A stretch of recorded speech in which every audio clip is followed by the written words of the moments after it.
बिल्लाहि मिनश्शैतानिर्रजीम बिस्मिल्लाहिर्रहमानिर्रहीम अस्सलामुअलैकुम वरहमतुल्लाहि वबरकातुहू। हाज़रीन और सामीन, कैसे हैं आप सब लोग। मेरा नाम आतिफ़ सलीम भट्ट है और मेरा ताल्लुक़ फ़ैसलाबाद पंजाब पाकिस्तान से है। आप सब लोग मेरा यूट्यूब चैनल देख रहे हैं। आप सबसे इल्तमास है कि आप सबको अगर मेरी वीडियोस पसंद आ रही हैं तो बराए मेहरबानी बेल आइकन पर प्रेस करें। इसके अलावा लाइक और कमेंट बॉक्स में भी अपने ख़यालात का ज़रूर इज़हार कीजिएगा। आप सबकी दुआएं मेरी ज़िंदगी का बहुत अहम हिस्सा हैं। अपनी नेक दुआओं में मुझे भी याद रखिएगा। चलिए जनाब, आज के प्रोग्राम की तरफ चलते हैं।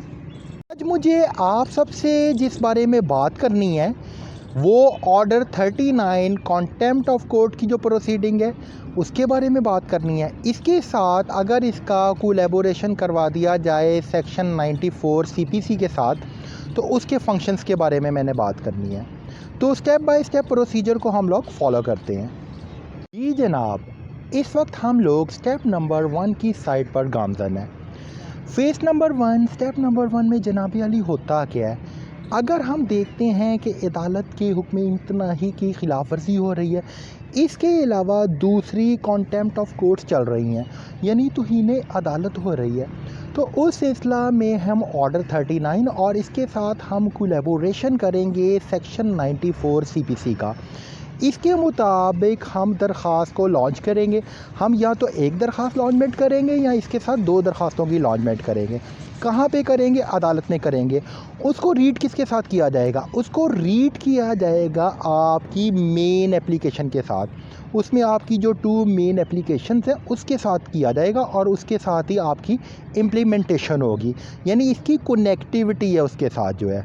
ठीक है जनाब, मैं इस वक्त दूसरे पॉइंट की जानिब गामज़न हूँ कि अदालत हाजा ने हुक्म इम्तनाही जारी की है, उसके बावजूद तामीरात कायमो दाइम है, यानी हुक्म इम्तनाही में ही तामीरात शुरू हुई हैं और तामीरात को हुक्म इम्तनाही के दौरान ही मुकम्मल कर लिया गया है। तो इस सिलसिला में अदालत क्या कहती है और कौन सी दस्तावेज़ात को परखा जाता है सबूतों के तौर पर। सीपीसी जो है ना, इसके टोटल सेक्शंस जो हैं वो 158 हैं, यानी 158 सेक्शंस हैं।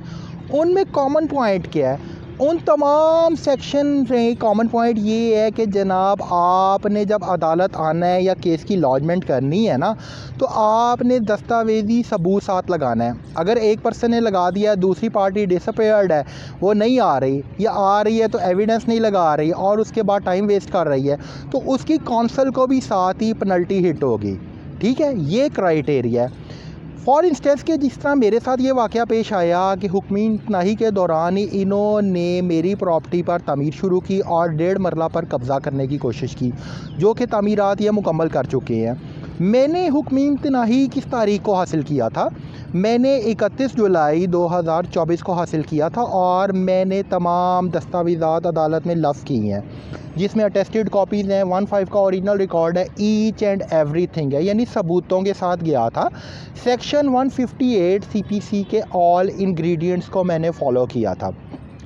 इन्होंने तामीरात किस डेट को की हैं? मैंने बताया कि मैंने 31 जुलाई 2024 को लिया था, इन्होंने की हैं 7 अगस्त 2024 को। ना सिर्फ की हैं बल्कि इन्होंने कंप्लीशन करते हुए उस पर तामीरात मुकम्मल कर ली हैं और नीले रंग का जो गेट है वो नस्ब कर लिया है। अब चलते हैं कि इसमें मैंने जो तौहीन अदालत की एक अलहदा एप्लीकेशन की थी 31 जुलाई को, तो मैंने सबूत लगाए।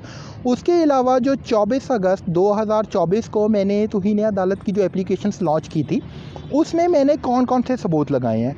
उसमें जनाब अली मैंने अपना टेलीफोनिक कॉल रिकॉर्ड लगवाया हुआ है। एफिडेविट मेरा जमा है, मेरा अपने सेल का टेलीफोनिक कॉल रिकॉर्ड है। वो ये शो कर रहे हैं कि मैंने एमरजेंसी पुलिस हेल्पलाइन को 15 पे कॉल की थी। किस डेट को की थी? 7 अगस्त 2024 को की थी और टाइम क्या आ रहा है? 11:20 AM, यानी बवक्त 11:20 पे मैंने कॉल की थी। अब इस सिलसिला में ऑनरेबल सुपीरियर कोर्ट्स की बहुत सारी जजमेंट्स हैं कि अगर एक बंदा ये कह रहा है कि ये मेरा टेलीफोनिक रिकॉर्ड है, तो आपने पर्सनस की ओरिजिनलिटी को कंसिडर करना है, यानी जेन्युइननेस को साथ लेके चलना है। अब मैं हूँ ना, तो मेरे फ़ोन का रिकॉर्ड है, तो इसका मतलब है बंदा क्या है, बंदा जेन्युइन है। ये तो नहीं कि कोई बोगस कॉल चली है या कोई फेक कॉल चली है या इस तरह की कोई एक्टिविटीज़ हुई हैं। और ऑनरेबल सुपीरियर कोर्ट की बहुत सारी जजमेंट्स हैं। इस रिकॉर्ड की कंसिडरेशन होनी है, इसे माना जाना है, इन पैरामीटर्स पर अमल दरामद करना है। उसके अलावा मैंने पिक्चर्स बनाई, उसके अलावा मैंने वीडियो वहाँ पे बनाई, और उसी दौरान ही उनकी मौजूदगी में हमने मेजरमेंट की जो है। तो स्टे ऑर्डर के बीच में इन्होंने किया, और पिक्चर्स को हम देखें तो उसमें हमें मट्टी भी नज़र आ रही है। वो लोग जो है वहाँ पे सारे एक्यूज़ जो हैं वो तो वहाँ पे किराए के घरों में रहते हैं, उनकी वहाँ पे अपनी ज़ाती कोई प्रॉपर्टी नहीं है। और जैसा कि हम लोग देख रहे हैं कि वो डिलिबरेटली केस में भी डिसअपेयर्ड है। ठीक है जी। अब जब वीडियो बनाती हो तो वीडियो के मुतालिक भी ऑनरेबल सुपीरियर कोर्ट्स की बहुत सारी जजमेंट्स मौजूद हैं कि उसको एक्सेप्ट करना है आपने जो है। तो अगले जो हैं उनके पास तो है ही कुछ नहीं, वो अदालत में भी नहीं आ रहे, किराए के घरों में रहते हैं, प्लांटेड पर्सनस हैं। ये एक्टिविटीज़ है। ना सिर्फ आपने चलना है, अगर वो अदालत नहीं आते तो आपने तौहीन अदालत की एक अलग FIR काटनी है अदालत ना आने पे। इसके अलावा जो उन्होंने कंस्ट्रक्शन किया उसकी एक अलग FIR काटनी है। इसके अलावा जो उन्होंने अगर आपकी प्रॉपर्टी में से कुछ थेफ्ट किया उसकी एक अलग FIR काटनी है। और उसके अलावा प्रॉपर्टी को डिमोलिश करवाना है आपने जो है। ठीक है जी। जी जनाब, अब मैं फेस नंबर 3 की साइड पर गामज़न हूँ। अब मैं यहाँ पे आपके साथ ऑनरेबल सुपीरियर कोर्ट्स की जजमेंट्स को शेयर करूँगा, जो कि ऑर्डर 39 और इसके अलावा सेक्शन 94 CPC के मुताबिक की गई हैं, और इन पर अमल दरामद हो रहा है, और पैरामीटर जो है ये ऑनरेबल सुपीरियर कोर्ट ने डिफ़ाइन कर दिए हुए हैं। में जो सबसे पहली जजमेंट पास हुई थी वो हुई थी 2002 में, PLJ 807 पे 2000, ये जजमेंट है। ठीक है जी। 2002 PLJ L 807 पेज 2000, ये सबसे पहली जजमेंट थी ऑनरेबल सुपीरियर कोर्ट की इससे मुतल्लिक। इसमें अगर एक बंदा डिलिबरेटली डिसअपेयर्ड होता है तो फर्स्ट टाइम अगर आप उसे कोर्ट लाने के लिए बेलेबल वारंट की अरेस्टेशन इशुएंस कर देते हो, तो सेकंड टाइम जैसे ही उसके नॉन बेलेबल वारंट्स की इशुएंस होगी अदालत हाजा के थ्रू, तो उसमें उसकी ज़मानत नहीं होगी, क्योंकि ये जो ऑर्डर होता है ना, ये नॉन कैंसलेबल होता है और नॉन डिस्पोजेबल होता है। ये इसका फंक्शन है, इसे ना डिस्पोज किया जा सकता है ना कैंसिल किया जा सकता है। पनिशमेंट देनी है, पनिशमेंट कितनी है इसकी पनिशमेंट 2 साल है, यानी इसकी ज़मानत नहीं होती। और इसके अलावा उसकी प्रॉपर्टी को आपने अटैच करना है। और इसके अलावा जब वो बंदा तामीर कर रहा है उसको कोई भी डिस्टर्बेंस क्रिएट करेगा, और कोई भी पर्सन है, एनी पर्सन, अथॉरिटी, एसोसिएशन है, उसे डिस्टर्ब कर रहा है, तो उसके ख़िलाफ़ आपने FIR की लॉन्चमेंट करनी है। और इसमें जो डॉक्यूमेंटेड एविडेंस फाइल है, जिसकी मैंने बताया कि तमाम सेक्शंस जो हैं 158 CPC के वो तईद कर रहे हैं, उसका नेम मेंशन है, तो उसमें दूसरी पार्टी की साइड से ये प्ली नहीं ली जा सकती कि जी हम प्राइवेट पर्सन आते हैं। एग्जीक्यूशन ऑफ डिग्री में प्राइवेट पर्सन का कॉन्सेप्ट ही नहीं है। ठीक है, ये प्ली यहाँ पे एप्लीकेबल ही नहीं है इन ऑनरेबल सुपीरियर कोर्ट्स की जजमेंट के मुताबिक। तरह इसकी सेकंड जजमेंट जो है वो किस ईयर में पास हुई थी? सेकंड जजमेंट इससे पहले पास हुई थी 1996 में, PLJ 442। ठीक है जी, इसके मुताबिक भी यही फंक्शन है। तरह बहुत सारी दीगर जजमेंट्स भी जो हैं वो पास ऑन हो चुकी हैं, लेकिन यहाँ पे मैं आपके साथ लेटेस्ट जजमेंट को शेयर करना बहुत ज़्यादा ज़रूरी समझता हूँ। वो किस ईयर में पास हुई है? 2021 MLD 252। ठीक है जी, उसमें भी सेम यही फंक्शंस हैं। जी जनाब, मैं चौथे स्टेप की जानिब गामज़न हूँ। अब एक बंदा कोर्ट नहीं आ रहा, अगर उसका बेलेबल वारंट्स जो है उसकी इशुएंस हो चुकी है, तो सेकंड टाइम जब नॉन बेलेबल वारंट्स की इशुएंस होती है तो उसमें गिरफ़्तारी के बाद उसने जाना कहाँ होता है? इन तमाम ऑनरेबल सुपीरियर कोर्ट्स की जजमेंट के मुताबिक उसने सिविल प्रिजन में जाना होता है। FIR की लॉन्चमेंट का ऑर्डर देता है ऑनरेबल कोर्ट जो है, और उसने जाना होता है सिविल प्रिजन में जो है। ठीक है, अगर वो मुकर्रर तारीख पर पेश हो जाता है तो फिर भी उसने सिविल प्रिजन में ही जाना है, क्योंकि नॉन बेलेबल है और नॉन कैंसलेबल है, और इसे ट्रांसफ़र नहीं किया जा सकता। इसके साथ जिस पर्सन की प्रॉपर्टी है, ख्वाह वो किसी भी जगह है, उसको साथ आपने अटैच करना है।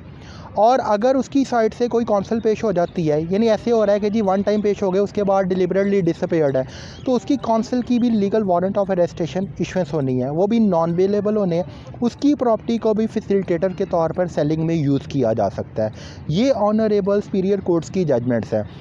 अगर उसकी लीगल काउंसिल आ जाती है और वो कहती है कि जी हमने जो काउंटरफेट आंसर दिया है या हमने कमीशन के पास जो काउंटरफेट बयान अपना रिकॉर्ड करवाया है, ज़ाहिरी बात है कि बाज़ लोग हैं उनका डिफरेंट कोड में डिफरेंट ही स्टेटमेंट है ना, किराए के घरों में रहते हैं, प्लांटेड पर्सन हैं, उनकी अपनी तो प्रॉपर्टी नहीं है और वो कह रहे हैं कि नहीं ये प्रॉपर्टी हमारी है।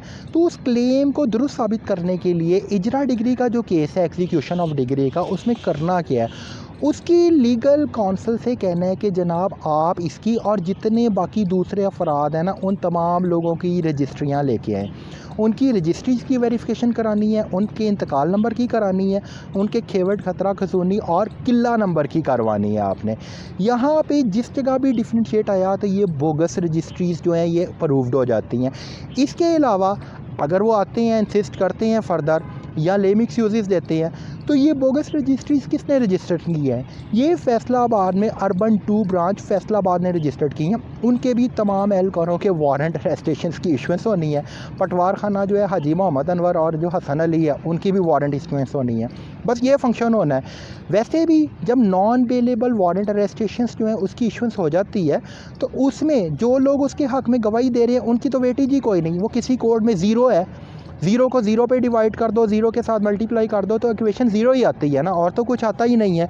एक जो रजिस्ट्रीज हैं वो टाउन डेवलपर बनवा रहे हैं, उन्होंने राना मुर्तज़ा हकीम साहब की सर्विसेज हायर की हैं जो इस वक्त करंट डिस्ट्रिक्ट बार एसोसिएशन है, सेक्रेटरी के फ़राइज़ यहाँ पे सर अंजाम दे रहे हैं। दूसरा उनका नौसरबाज ग्रुप है, वो अपनी मर्ज़ी से ही जाली रजिस्ट्रीज बनाई जा रहा है। रजिस्ट्रीज़ जो है ये जाली साबित हो जाएंगी। उसके बाद फ़र्दर क्या है, फ़र्दर ये है कि अब जिस तरह मेरा केस है उसमें एक रैंप डिसीजन है। रैंप डिसीजन होता है जो तमाम लोगों के ऊपर एप्लीकेबल होता है। इसमें मेरे हक़ में और मेरे छोटे भाई उमैर सलीम भट्ट के हक़ में टाउन डेवलपर ख़ुद आके गवाहियाँ दे के गए हैं, रिटन फॉर्म में भी, कौंसल उन्होंने बिठाई है और ऑरल फॉर्म में भी।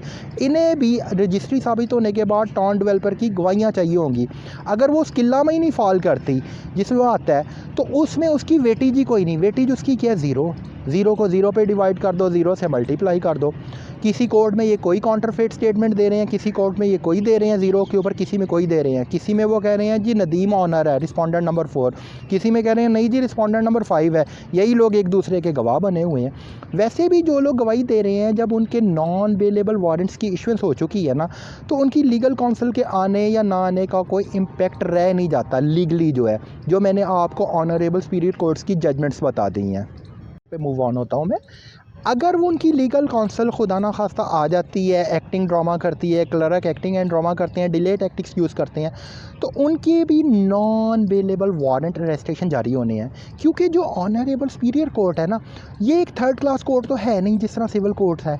वहाँ पे जजेस एक्टिंग एंड ड्रामा करते हैं, जिस तरह अमानुल्लाह भट्टी करता रहा है, उसके काउंटरफेट आंसर को लेके बैठा हुआ है, उसी को फॉलो करी जा रहा है, उस पर ही बहस करवाई जा रहा है, उसकी काउंसिल की बहस कोई फॉलो करी जा रहा है 28/6/2024 को, जो है जिसका आप लोग आजकल देख रहे हैं कि खासी उसकी तारीफ़ें हो रही हैं बहुत ज़्यादा, जो है यानी आपके जो थर्ड क्लास जजेस हैं वो गैर कानूनी जो आपको फॉलो करते हैं, सबूत उसने कोई अटैच नहीं किया, 358वें दिन वो जवाब लेके आ रहा है, बाकी सारे डिलिबरेटली डिसअपीयर्ड हैं और वो इजरा डिग्री के केस को डिस्पोज कर रहा है, सबूत लगा ही नहीं उन्होंने कोई साथ। ये कौन कौन सी चीज़ की अमानुल्लाह भट्टी जो है वो वायलेशन कर रहा है। वो किराए के घरों में रहते हैं। एक तो ये कर रहा है ऑर्डर 21 CPC का, जो कि ऑनरेबल हाई कोर्ट ने डिफ़ाइन किया है। इसमें अमेंडमेंट हुई थी 2018 में। किसमें हुई थी? सिविल कोड प्रोसीजर 1908 में। उसकी 32 और फर्दर सेक्शन सब सेक्शन जो है 5 की कर रहा है। इसके अलावा 23A की कर रहा है। इसकी enabling all provisions of law की कर रहा है। ऑर्डर 21 CPC का जो है ना, ये 106 ऑर्डर्स का मजमूआ है। इन तमाम की वायलेशन कर रहा है, ऑनरेबल सुपीरियर कोर्ट्स की जजमेंट्स की वायलेशन कर रहा है। मैं तो हैरान हूँ कि पता नहीं इसके पास कौन सी ऐसी पावर आ गई हैं कि ये ऑनरेबल सुपीरियर कोर्ट्स को ही चैलेंज किए जा रहा है। 15 के ओरिजिनल रैकेट्स हैं, मल्टीपल चीज़ें लगी हुई हैं जो आप देख चुके हैं। वो पंजाब सेफ सिटी रिकॉर्ड इसका इशुएंस कर रही है, लाहौर से उसकी इशुएंस हो रही है। चीफ लॉ ऑफिसर पंजाब की सिग्नेचर है उसके ऊपर, जो है वो चैलेंजेबल ही नहीं किसी कोर्ट में।